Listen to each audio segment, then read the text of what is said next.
Hello दोस्तों, welcome to Sleepy Classes. आज geography की फ्यू मिनट सीरीज में हम पढ़ेंगे deforestation of the world's most biodiverse savanna, that is Cerrado. इसका मतलब है हमें समझना पड़ेगा सबसे पहले सराडो रीजन है कहां, why is deforestation a problem here. Deforestation दुनिया में सब जगह हो रही है, वाई इज इट कि डिफॉरेस्टेशन जो सराडो में हो रही है ये बहुत ज्यादा सिग्निफिकेंट है। अगर आप ध्यान दो तो सराडो रीजन जो है यहां पे इसको देखिए क्या कहा जा रहा है, वर्ल्ड का मोस्ट बायोडाइवर्स सवाना। यानी कि आपको सवाना भी पता होना चाहिए क्या है।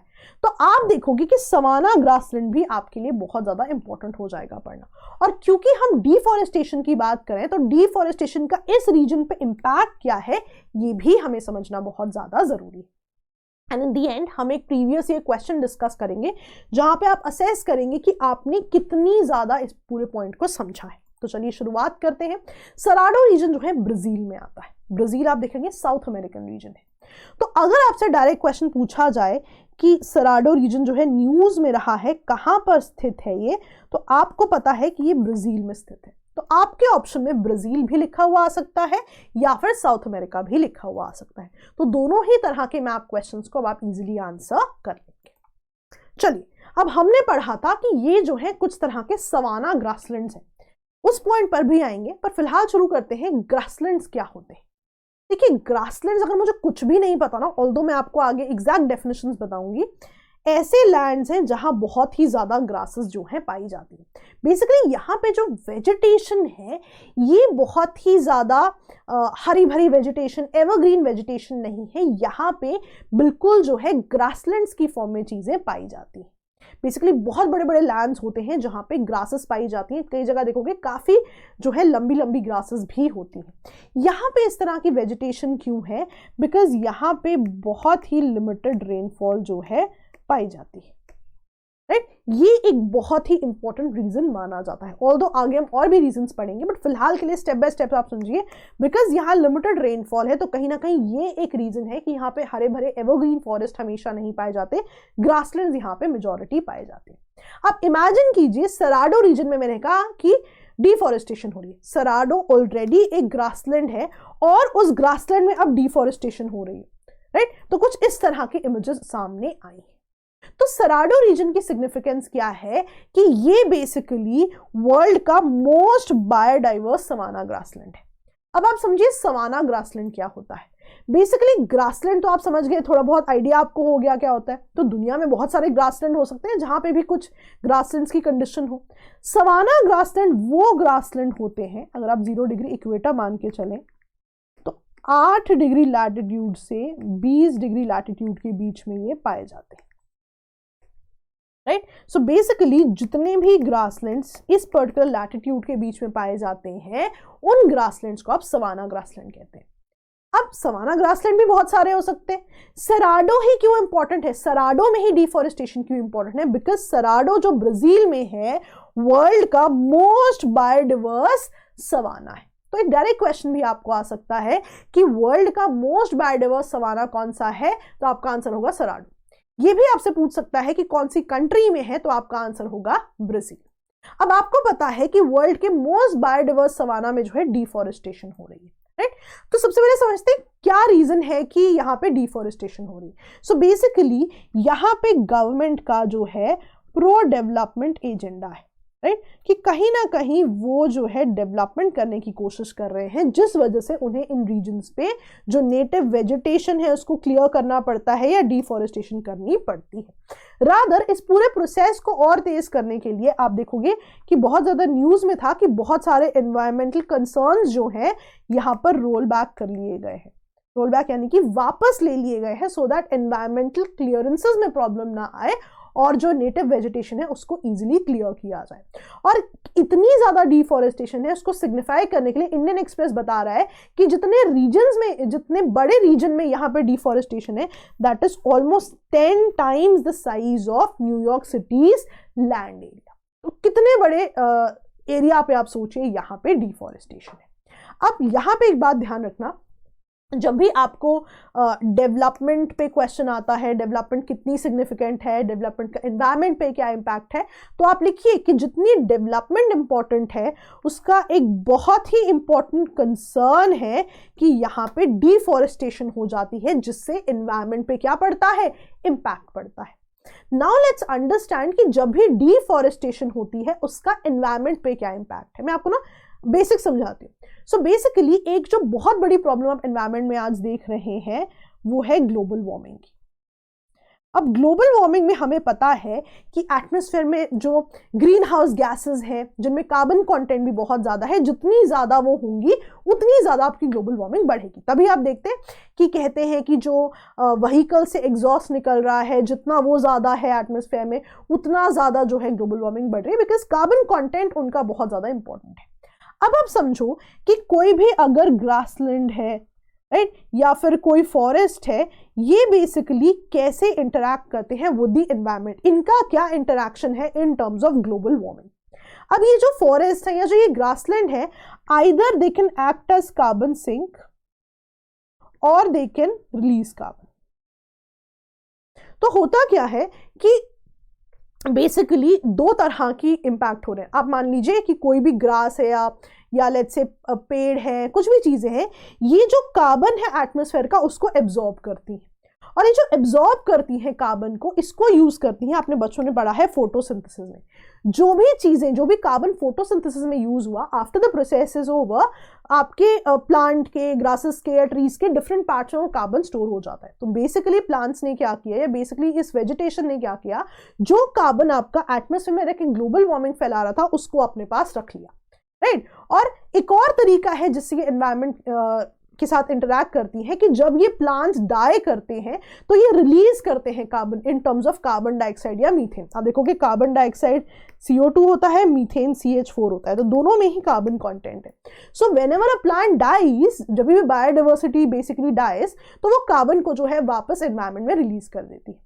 तो किसी भी सिनारियो में जब जो एब्जॉर्ब हो रहा है कार्बन वो बहुत ज्यादा है और जो रिलीज हो रहा है वो बहुत कम है, तो हम कहते हैं वो फॉरेस्ट या वो ग्रासलैंड जो है एज कार्बन सिंक एक्ट कर रहा है और ये मेजॉरिटी कार्बन को अपने पास रख रहा है। लेकिन आप इमेजिन करो एक सिचुएशन जो कि सेराडो की है। पहले तो it was acting as a carbon sink क्योंकि बहुत बड़े बड़े ग्रासलैंड्स थे, राइट, मेजॉरिटी कार्बन ही अपने पास रख रहा था, कुछ उसके कंपैरिजन में रिलीज कर रहा था। But now when there is a lot of deforestation, तो क्या होगा, बहुत सारे प्लांट्स या ग्रासेस है ही नहीं जो अपने पास कार्बन रख सके, मेजॉरिटी क्या हो रहा है, रिलीज हो रहा है। तो now it is not acting as a carbon sink and now this carbon is going into the atmosphere और अल्टीमेटली क्या हो रहा है, ग्लोबल वार्मिंग हो रही है। तो जब भी आप डिफॉरेस्टेशन करेंगे हमेशा ही जो है आपकी ग्लोबल वार्मिंग जो है उससे बढ़ेगी। क्यों? बिकॉज अब वो प्लांट कम हो गए हैं जो कि उस कार्बन को जो है एटमॉस्फेयर से खुद में एब्जॉर्ब कर रहे थे और ग्लोबल वार्मिंग को कम करा रहे थे। और Cerrado being the world's most biodiverse region, most biodiverse savanna, बहुत ही ज्यादा जो है कंट्रीब्यूट कर रहा था in being a carbon sink, लेकिन अब डिफॉरेस्टेशन के बाद इट विल इम्पैक्ट या it will contribute to global warming. तो ये एक बहुत ही बड़ा इंपैक्ट है जो कि देखा गया है। तो कभी भी आपको ग्लोबल वार्मिंग से एसोसिएटेड क्वेश्चन आए और आपको उनमें डिफॉरेस्टेशन के बारे में लिखना पड़े तो आप कार्बन सिंक वाला एंगल वहां पर लिख सकते हैं। तो ये भी एक बहुत इंपॉर्टेंट पॉइंट है। हम यूजुअली पढ़ते हैं कि फॉरेस्ट कार्बन सिंक की तरह एक्ट कर रहे हैं, लेकिन क्यों एक्ट कर रहे हैं ये हमें पता नहीं होता। तो ये भी आई होप एक नई चीज है जो आज आपने सीखी है। चलिए आगे बढ़ते हैं। एक ट्रिविया है जो कि इंडियन एक्सप्रेस में दिया हुआ था। अगर आपको क्वेश्चन आता है कि जो सवानाज है, savanna grasslands of the world है, उसमें अपसाइड डाउन फॉरेस्ट किसको कहते हैं, तो वो कहते हैं सेराडो को। अपसाइड डाउन क्यों कहते हैं? क्योंकि इनकी रूट्स बहुत डेप्थ में, गहराई तक जाती हैं। उस दो रीजन है कि बिल्कुल जमीन में काफी अंदर तक जाती हैं। एक रीजन क्या है, पानी की तलाश में, क्योंकि लिमिटेड रेनफॉल है और लिमिटेड रेनफॉल के साथ साथ बहुत ज्यादा आप देखोगे आगे जाके, क्योंकि ये 8 डिग्री लैटिट्यूड से और 20 डिग्री लैटिट्यूड में है, इसका मतलब ये ट्रॉपिकल रीजन में है। ट्रॉपिक्स कहां से कहां तक है? 23.5 डिग्री नॉर्थ और 23.5 डिग्री साउथ के बीच में है। ट्रॉपिक्स आपके कितने ज्यादा गर्म रीजन्स हैं? Why? Because sun basically is overhead between these regions.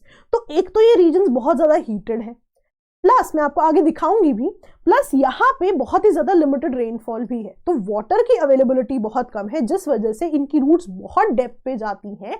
So that depth पे जाने का रीजन क्या है, सो दैट इनको वहां से वाटर मिले कि जो एक्विफर्स है या जो ग्राउंड वाटर है उसको ये यूज कर सके। ये पूरा मैकेनिज्म मैं आपको दोबारा समझाऊंगी, अगर यहां समझ नहीं आया कोई बात नहीं, वेट फॉर अ बिट।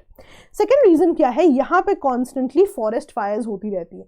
अब फॉरेस्ट फायर्स क्यों होती है, because limited amount of water है और ये हॉट रीजन या वार्म रीजन में है, क्योंकि ट्रॉपिकल रीजन में है। इस वजह से क्या होता है, यहाँ पे घास जो है, जो ग्रासलैंड्स है, बहुत ही ड्राई ग्रास होती है।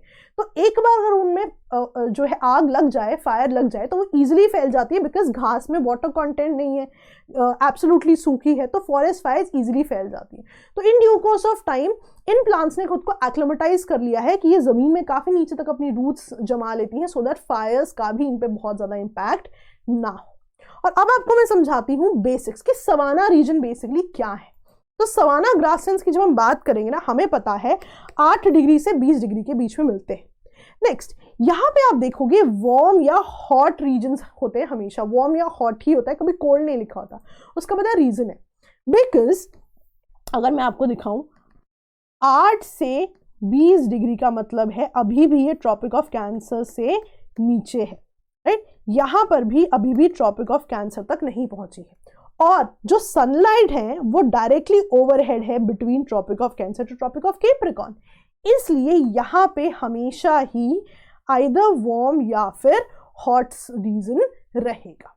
तो this is what I am trying to say कि जो कंडीशंस है यहाँ पे हमेशा वार्म या हॉट ही रहेंगी, क्योंकि ये आहे ट्रॉपिकल रीजन में रहा है, ऐसे रीजन में जहां पे सन जो है एब्सोल्युटली ओवरहेड है। तभी मैं आपको यहां पर बता रही थी कि यहाँ पे बिल्कुल नीचे तक क्यों जा रही है रूट्स, बिकॉज एक तो लिमिटेड वाटर है, प्लस हीटेड कंडीशंस भी है, इसीलिए पानी जितना आ रहा है वो भी इजीली सूख जाता है, बिकॉज यहाँ पे कंडीशंस जो है बहुत ही ज्यादा हीटेड है, बिकॉज ये ट्रॉपिक्स के बीच का रीजन है। और इन्हीं दो जो है कारणों की वजह से आप देखोगे कि फॉरेस्ट फायर्स भी यहाँ इजीली स्प्रेड हो जाती है, बिकॉज घास भी इसी वजह से यहाँ पर क्या है, बहुत ही ज्यादा ड्राई है, सूखी। ठीक है जी, चलिए अब ना मैं आपको बेसिक समझाती हूँ कि सवाना ग्रासलैंड्स बेसिकली बने कैसे। अगर आप सवाना शब्द की बात करेंगे ना, सवाना का मतलब होता है ट्रीलेस, ट्री कम है, ट्री है ही नहीं, तभी आप देखते हो यहाँ ग्रासलैंड्स पाए जाते हैं। सो बेसिकली जितने भी ट्रॉपिकल रीजन के एजेस हैं, राइट, जिनको आप ट्रॉपिकल एजेस कहते हो, राइट, ट्रॉपिकल रीजन्स क्या होते हैं, जो ट्रॉपिक ऑफ कैंसर और कैप्रिकॉर्न के बीच में आते हैं। यहाँ पे एक बहुत इंपॉर्टेंट चेंज हुआ सीनोजोइक एरा में। आपने बहुत सारे एराज पढ़े होंगे, मीजोजोइक एराज, तो ऑल्दो ये पार्ट आपसे पूछेगा नहीं एग्जाम में, बड़ा बेसिक चीज समझे। तो सीनोजोइक एरा में क्या हुआ, टेम्परेचर जो है आपका बहुत ही ज्यादा कम होने लग गया।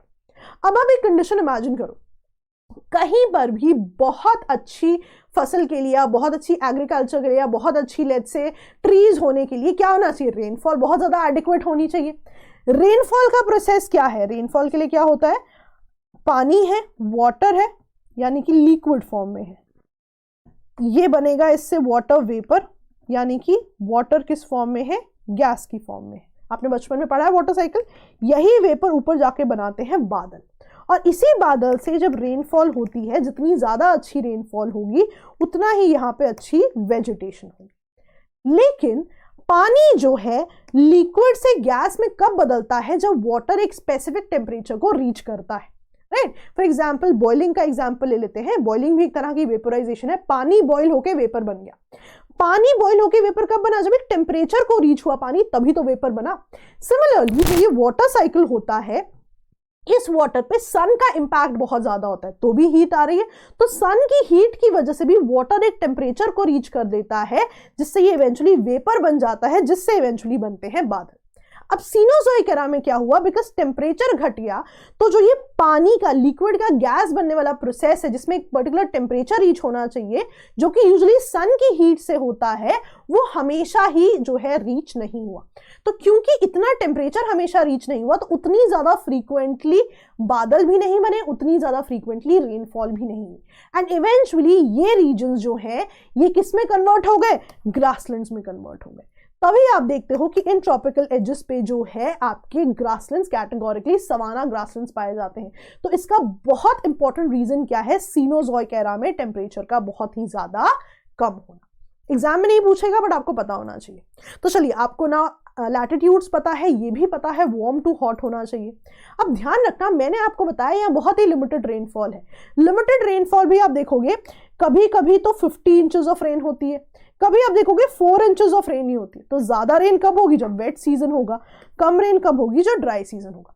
सो बेसिकली ऑल्टरनेट वेट और ड्राई सीजन्स क्यों होते हैं यहाँ पे, ऑल्टरनेट वेट और ड्राई सीजन्स के होने का रीजन यहाँ पे होता है विंड्स, जिसे आप ऑफशोर विंड्स कहते हो या ऑनशोर विंड्स कहते हो। अब मैं आपको समझाती हूँ कि होता क्या है।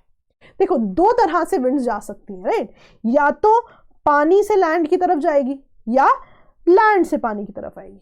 अब देखो, जब विंड वाटर से लैंड की तरफ जाएगी तो रेनफॉल कम होगी या ज्यादा होगी, रेनफॉल ज्यादा होगी, बिकॉज ये अपने साथ पानी का मॉइस्चर लेके जा रही है। तो ऐसे टाइम पे जो है रेनफॉल ज्यादा होगी, राइट। जब लैंड से पानी की तरफ आएगा तो यहां पे तो कोई एक्स्ट्रा मॉइस्चर नहीं मिल रहा उन्हें, सो जब लैंड से वाटर की तरफ विंड आएगी तो बेसिकली क्या होगा, आपकी रेनफॉल जो है काफी ज्यादा कम होगी।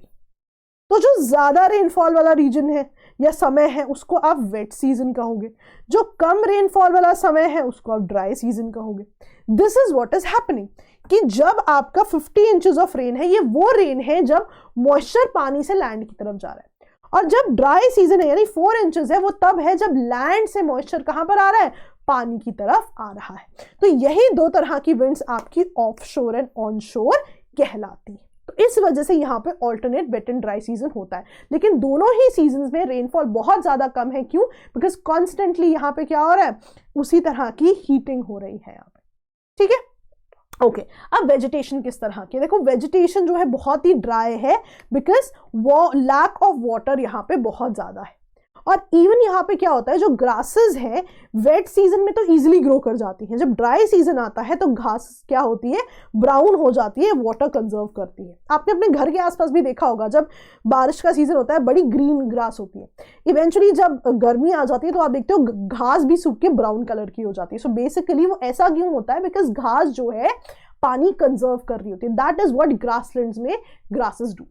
और आप देखोगे यहाँ पे ऐसे भी ट्रीज होंगे जो कि वाटर अपने रूट्स में कैटेगोरिकली सेव कर लेते हैं सो दैट वो वेट सीजन में ही उसका यूज करें। यहाँ पे आप देखोगे फायर्स भी बहुत ज्यादा होती हैं जिन्हें ड्राई सीजन फायर्स कहते हैं। सो बेसिकली होता क्या है, दो तरह के रीजन है जिनकी वजह से यहाँ पे फॉरेस्ट फायर्स होती हैं। पहला रीजन क्या है, यहाँ पे ड्राई ग्रासेस बहुत ज्यादा है जो ऑब्वियसली प्रोन है फायर कैच करने के। सेकेंडली आप देखोगे जब यहाँ पे जो लोकल ट्राइब्स रहती हैं वो जो है कभी कभी जब यूज करती हैं इन रीजन्स को, लेट्स से आग जलाने के लिए, तो आग इजीली फैल जाती है बिकॉज घास बहुत ज्यादा ड्राई है। एक और चीज क्या होती है, ये तो ड्राई सीजन में ड्राई ग्रासेस की वजह से फायर हो गई। जब वेट सीजन है तब क्या हो रहा है, सो वेट सीजन में जब रेनफॉल होगी थोड़ी बहुत, उसके साथ जब लाइटनिंग होगी तो देखा गया है लाइटनिंग से भी यहाँ पे फायर्स होती हैं। तो बहुत सारे रीजंस माने जाते हैं। एक रीजन ये माना जाता है कि लाइटनिंग से जो हीट आ रही है शायद उससे जो है आपके फायर शुरू हो रही है। लाइटनिंग से जो चार्जेस आ रहे हैं वो भी माना जाता है कि नेचुरल फायर्स कॉज करती है। इसीलिए आप यहाँ देखोगे कि जो भी यहाँ पे वेजिटेशन है वो बहुत ही ज्यादा अपनी रूट्स को जो है जमीन के अंदर ले लेती हैं सो दैट वो जो है इन फॉरेस्ट फायर्स से भी बच सके। इसीलिए आपने देखा था, हमने पहले कहा था कि अपसाइड डाउन फॉरेस्ट भी कहलाते हैं। तो ये कुछ पॉइंट्स हैं जो कि आपको पता होने चाहिए। आपने समझा कि जो आपका सराडो रीजन है वहां पे इशू क्या है, उनका डिफॉरेस्टेशन के साथ क्या इशू है, एनवायरनमेंट पे क्या इंपैक्ट है। फिर आपने सवाना रीजन को समझा, आपने उनके लैटिट्यूड्स को समझा, क्यों ओरिजिन हुए, किस तरह की वेजिटेशन है। And now let's try to find the answer to this question. तो 2012 में यूपीएससी ने पूछा है कि इनमें से ट्रॉपिकल सवाना रीजन का क्या कैरेक्टरिस्टिक्स है। तो पहला ऑप्शन देखते हैं, rainfall throughout the year. No, आपको पता है कि एक वेट सीजन है, एक ड्राई सीजन है, और ड्राई सीजन में बहुत ही मिनिमल अमाउंट ऑफ रेनफॉल है, तो ये पॉसिबिलिटी नहीं है। Rainfall in winter only, again आपको पता है वेट और ड्राई सीजन है। नेक्स्ट जो है आपका डी ऑप्शन करेक्ट है बिकॉज ये आपने पढ़ा है कि आपका ऑल्टरनेट ड्राई और वेट सीजन होता है because of offshore and onshore winds. तो आई होप ये पूरा टॉपिक आपको समझ में आया है। आई होप जो है इस तरह से आप चीज़ों को कॉम्प्रिहेंड कर पाए हो। हमारे प्रीलिम्स के कोर्सेज हैं जो कुछ इसी तरह आपकी मदद करेंगे इन योर प्रीलिम्स की प्रिपरेशन। टेस्ट सीरीज है, जीएस के कोर्सेज हैं, तो आप चाहें तो इन कोर्सेज से हमसे जुड़ सकते हैं। But for now I hope आपको सवाना रीजन की क्लैरिटी है। I hope you were able to solve the question, और इसी के साथ रिवाइज करते रहिए, पढ़ते रहिए। ऑल द बेस्ट दोस्तों, बाय बाय।